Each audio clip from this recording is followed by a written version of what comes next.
사사기 19장 16절부터 30절까지인데요. 본문이 조금 긴 관계로 맨 끝에 있는 4절 27절부터 30절까지를 함께 읽도록 하겠습니다. 전체 내용은 사사기 19장 16절부터 30절 중에 우리 27절부터 30절까지를 읽도록 하겠습니다. 제가 먼저 읽도록 하겠습니다. 그의 주인이 일찍이 일어나 집 문을 열고 떠나고자 하더니 그 여인이 집 문에 엎드려져 있고 그의 두 손이 문지방에 있는 것을 보고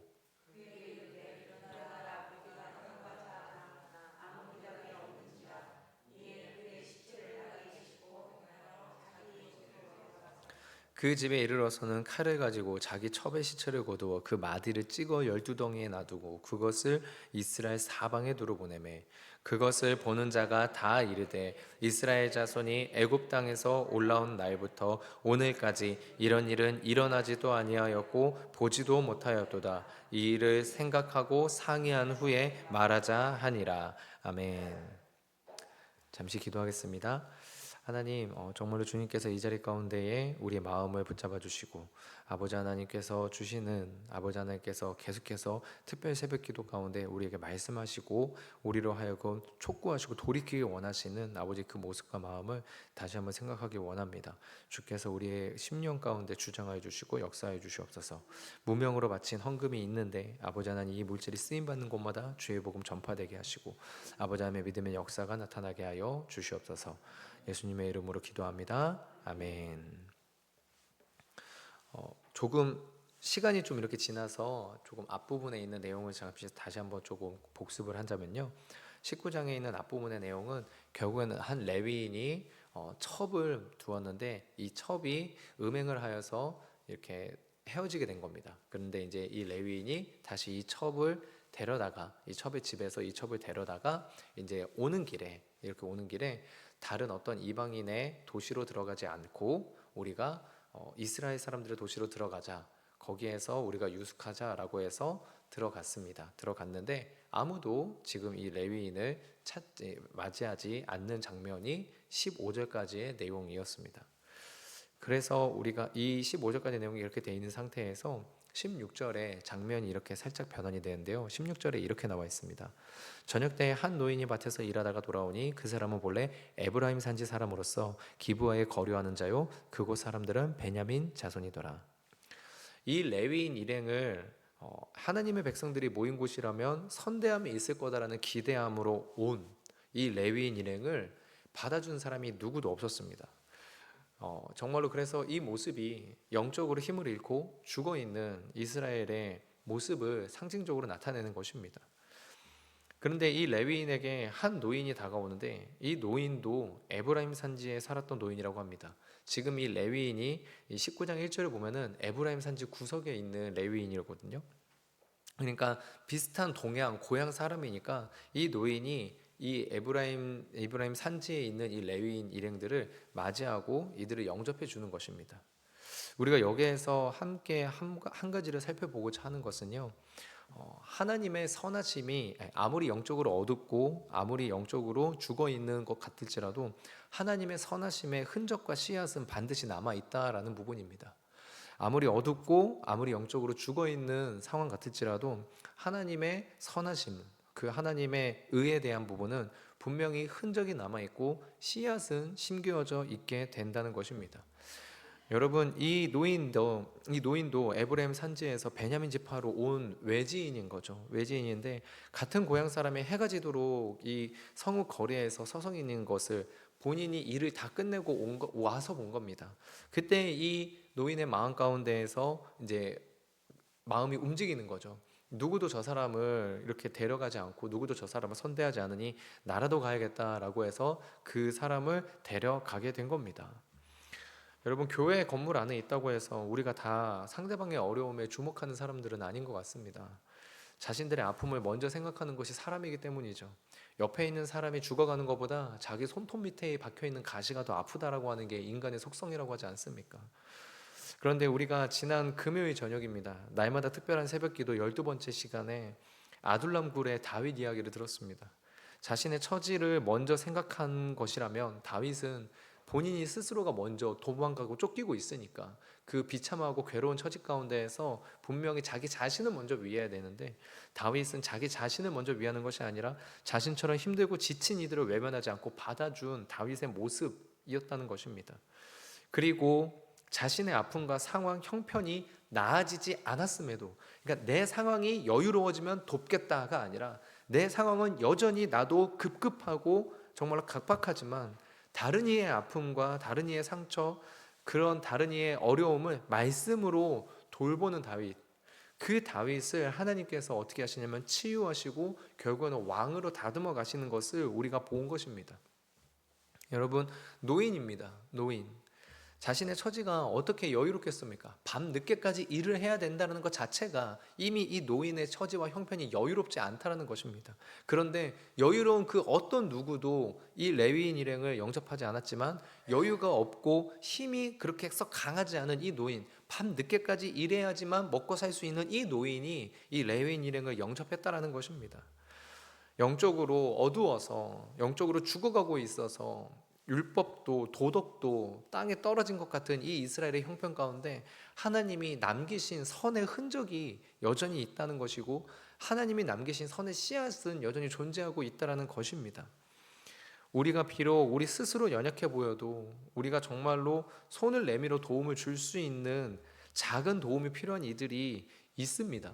우리 구역 안에 있을 수 있고요, 선교회 안에 있을 수 있고요, 교육부서 안에 있을 수 있습니다. 우리가 문제의 완전한 해결책은 되지 못한다 하더라도요, 우리가 기도로 중보하고 도와줄 그런 영혼들은 분명히 존재하고 있다는 것입니다. 그런데 교회 안에 있다고 해서 우리가 다 같이 그런 사람들을 찾고 그런 사람들을 위해서 기도하는 모습들은 아니라는 우리의 현실적인 모습을 바라보고 있습니다. 그래서 우리가 다시 돌이켜 생각했으면 합니다. 나는 어떤 모습인가? 내 안에 정말로 하나님의 씨앗이 있는가? 내가 그 하나님의 선의 형태, 흔적, 씨앗이 될 수 있는가? 그렇게 되고자 하는가? 우리가 그 마음으로 다시금 우리 스스로를 돌아보고 생각해 보기를 원합니다. 이어서 우리가 살펴보게 되는 것은요, 영적으로 죽은 신앙, 영적으로 어두운 신앙은 나의 잘못에 관대하고 상대방의 잘못에 더한 분노를 해서 무엇이 정말로 옳고 그름인지를 따지는 것 같지만 결코 따질 수 없는 그 혼돈 속으로 가고 있는 모습이라는 겁니다. 영적으로 죽은 신앙은 나의 잘못에 관대하고 상대방의 잘못에 더한 분노를 한다는 거죠. 30절에 이렇게 나와 있습니다. 그것을 보는 자가 다 이르되 이스라엘 자손이 애굽 땅에서 올라온 날부터 오늘까지 이런 일은 일어나지도 아니하였고 보지도 못하였다. 여러분, 지금 이 레위인에게 일어난 일은 실로 엄청난 범죄입니다. 무슨 일이냐? 어떤 일이냐? 이 장면이 하나님의 심판에 의해서 멸망한 소돔과 고모라 사건과 완전히 겹쳐지는 장면이거든요. 소돔과 고모라 사건 때 어땠습니까? 아브라함의 조카 롯이 소돔성에 살고 있었습니다. 그런데 하나님의 천사 둘이, 하나님의 사자 둘이 그 롯에게 찾아와서 이 땅에 심판이 있을 것을 말하러 왔습니다. 근데 그때 그 천사 둘을 본 소돔 사람들이 롯의 집에 쳐들어와서 하는 얘기가 뭐냐면은 우리가 저 두 사람을 강간해야겠다라고 얘기하는 겁니다. 그래서 롯은 자기의 두 딸을 내어줄 테니 아들을 이 두 일행은 내버려 두라고 얘기하는 거죠. 근데 여러분, 이거와 완전히 겹쳐지는 모습이 지금 이 레위인에게 일어난 사건입니다. 무슨 일이냐면 이 노인이 영접을 했습니다. 이 레위인 일행을 영접을 했는데 갑자기 그 기브아 산당에 거류하는 불량배들이 이 노인의 집에 쳐들어오는 겁니다. 그러면서 하는 얘기가 뭐냐면 저 레위인을 내놔라, 우리가 저 사람을 강간해야겠다라고 얘기하는 겁니다. 참고로 얘기하자면 이 불안당들은 다 남자고 이 레위인도 남자입니다. 그렇게 지금 되어 있는 상황 가운데 이 노인이 하는 얘기가 뭐냐면 자기의 딸이 있고 이 레위인의 첩이 있으니 이 여자들을 데려가라라고 얘기하는 거죠. 비록 이 노인이 아무도 영접하지 않은 이 레위인을 영접한 것은 맞지만 마치 롯과 똑같습니다. 그 소돔성에서 그나마 롯이 의인에 속한다라고 볼 수 있을 만큼 아브라함 곁에서 보고 듣고 배운 것이 있어서 그나마 좀 더 윤리적이긴 했으나 자기도 모르게 소돔성에 물들어 있는 모습과 같이 이 노인도 결국에는 이 영적으로 어두운 이스라엘의 한계를 벗어나지 못한 거죠. 근데 여러분, 지금 사실 우리가 주목해야 될 것은 이 노인이 아니라 이 레위인입니다. 왜냐하면 결국에는 일이 어떻게 됐냐면 이 레위인의 첩이 이 불량배들에게 잡혀갑니다. 그래서 밤새 혹독한 일에 시달리다가 결국에는 죽게 되는 거죠. 근데 이 레위인에게 우리가 주목해야 될 이유는 이것입니다. 이 레위인의 행위가 어떠하느냐라는 것입니다. 여러분, 이 사람은 레위인입니다. 본인 스스로가 나는 레위인이라, 나는 하나님의 집을 향해서 가고 있는 사람이다 라고 말을 하는 사람입니다. 근데 비록 첩을 두고 이 첩이 간음을 한 것을 알고도 돌로 쳐 죽이는 율법을 실행하지 않는, 즉 전혀 하나님의 말씀과 율법에 상관없이 살았던 겉모습만 레위인이 가식적이고 외식적인 그런 신앙인이라 할지라도, 율법을 크게 구애받지 않고 살아가던 사람이라 할지라도 스스로 레위인이라고 말할, 그리고 스스로 하나님의 어떤 제사장이고 백성이라고 말할 자신의 정체성에 대한 자각이 있다면, 여러분, 최소한 자기 첩이 끌려가서 밤새 시달릴 때, 그 안 좋은 일을 당할 때 잠이 오겠습니까? 아무리 하나님의 율법과 상관없이 산 사람이라 할지라도 이 레위인이 잠이 와, 이게 정상입니까? 비록 자기 목숨이 끊어질까 봐 비겁하게 숨고 자기 첩을 내놓은 것, 이것은 모든 사람이 자기 목숨을 위하니까 그럴 수 있습니다. 그런데 그렇게 해놓고 편안하게 자고 아침 일찍 일어나는 이 모습은 레위인이 정말로 레위인이 맞는가? 하나님의 백성이 맞는가? 라는 것에 대한 의문이 생기게 될 수밖에 없는 것입니다. 더 놀라운 건 이 레위인이 문 앞에 쓰러진 여인을 보고 괜찮냐라는 말 한마디가 없습니다. 괜찮냐라는 말 한마디를 먼저 묻는 게 아니라 하는 말이 뭐냐면 어서 일어나서 가자라고 하는 겁니다. 여러분, 만약에 이 레위인이 밤새 기도라도 했다면, 하나님, 제가 비겁해서, 제가 두려워서 제 첩을 내보냈지만 하나님, 제발 제 첩이 살아 돌아오게 해주십시오.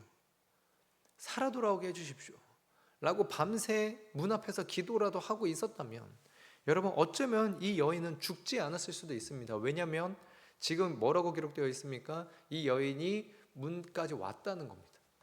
문까지 왔다는 겁니다. 그리고 거기에서 쓰러진 겁니다. 그러면 밤새 문 앞에서 기도하고 있었다면 적어도 문까지 온 자기 첩을, 인기척을 느끼지 못했겠습니까? 그러면 그때 치료를 할 수도 있었겠죠. 그런데 이 레위인은 그렇게 하지 않은 것입니다. 그렇게 하고서는 어떻게 하는 거냐면은 이 여인의 시체를 낙에 태우고, 본래 레위인은 시체를, 나시린뿐만 아니라 레위인도 시체를 가까이서 안 되죠. 자기 집으로 가서 그 시체를 12조각으로 나누고 모든 지파에게 보냅니다. 그리고 사람들과 함께 분노를 하는 거죠. 애굽에서 올라온 날부터 지금까지 이런 일은 일어나지도 아니었고 본 적도 없다. 무슨 뜻입니까? 이스라엘에 이런 끔찍한 일이 일어난 적이 없는 건 당연하거니와 이방인들 중에서도 이런 일을 본 적이 없다.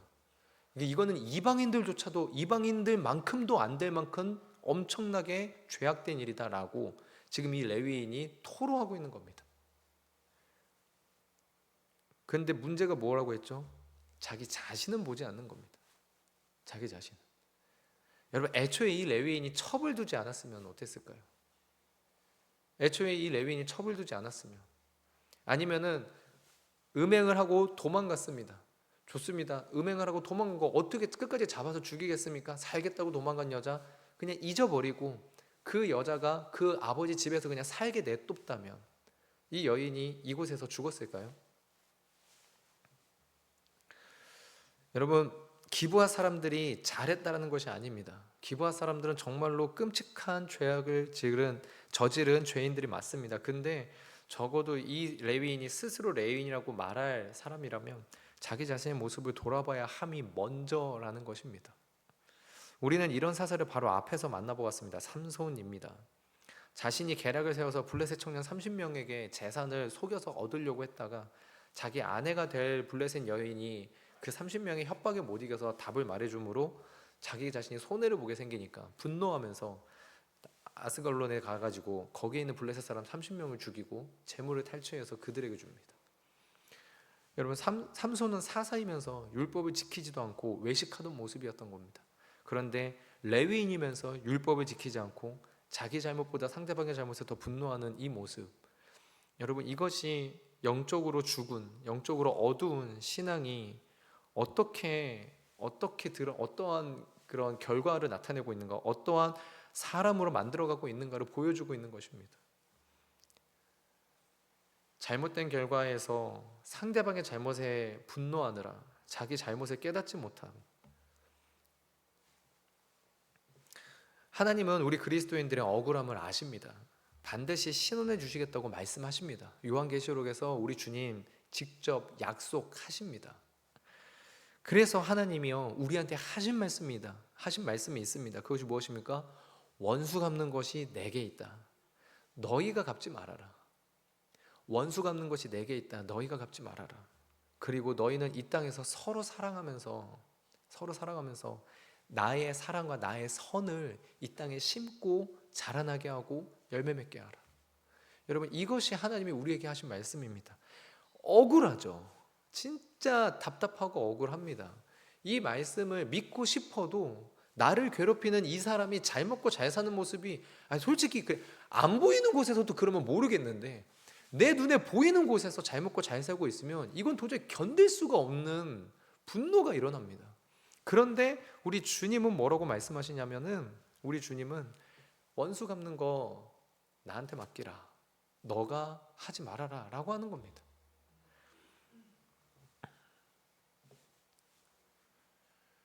그렇게 참고 인내하는 자리에만 머무르는 것이 아니라 한 걸음 더 나아가서 서로 사랑하는 선을 베풀라고 하신 서로 선을 베풀라고 하신 주님이 결국에는 누구를 바라보겠습니까? 그 말씀에 순종하는 그리스도인을 바라봅니다. 이 말씀에 순종하는 그리스도인을.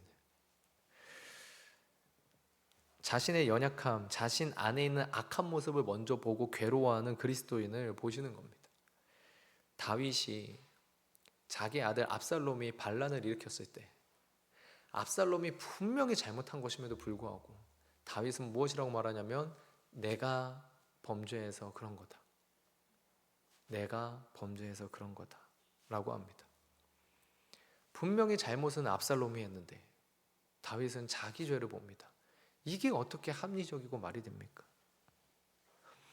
느헤미야는 다른 사람들 다 포로 생활 가운데 있을 때에 왕궁에 입성한 사람인데 그 느헤미야가 예루살렘 성벽이 무너졌다는 소식에 무엇이라 기도하냐면 나와 내 아비의 죄악을 용서하소서. 죄는 아버지가 지었는데, 아버지 세대 조상들이 죄를 지었는데 회개와 잘못은 자기 자신이 하고 있다는 모습입니다. 여러분, 이것이 우리 주님이 찾으시는 영적으로 살아있는 그리스도인의 모습입니다. 왜냐하면 예수님이 그렇게 하셨기 때문입니다. 죄는 우리가 지었는데 잘못은 당신이 짊어지시고, 그래서 하나님께서는 원수는 내가 갚겠다, 너희는 이 땅에서 선을 행하라 말씀하시는 겁니다. 우리 이 시간에 같이 함께 기도하도록 하겠습니다. 우리가 하나님 앞에 기도할 제목은 이것입니다. 우리 마음이 살아있어서 다른 이들의 어려움을 쉽게 외면하는 그런 자리에 있지 않게 내 안에 하나님의 선의 흔적과 씨앗이 담기게 그렇게 우리가 함께 기도했으면 좋겠습니다. 그리고 또한 나의 잘못을 먼저 기도하고 더 나아가서 한 걸음 더 나아가서 이 땅의 죄가 나의 죄라고 기도할 수 있는 마음을 달라고 기도했으면 합니다. 누군가가 기도해야 된다면 주여 내가 기도하게 하소서라고 우리가 이런 마음으로 함께 기도하기를 소망하고요. 두 가지만 기도 부탁드리면, 하나님 마지막까지 우리 특별 새벽기도 모든 성도님들과 담임 목사님 완주할 수 있게 하여 주시옵소서라고 기도하겠습니다. 그리고 내일 수능을 치르는 우리 고3 친구들을 위해서도 함께 이 시간 기도해 주셨으면 좋겠습니다. 우리 이 시간 주여 한번 외치고 기도하도록 하겠습니다.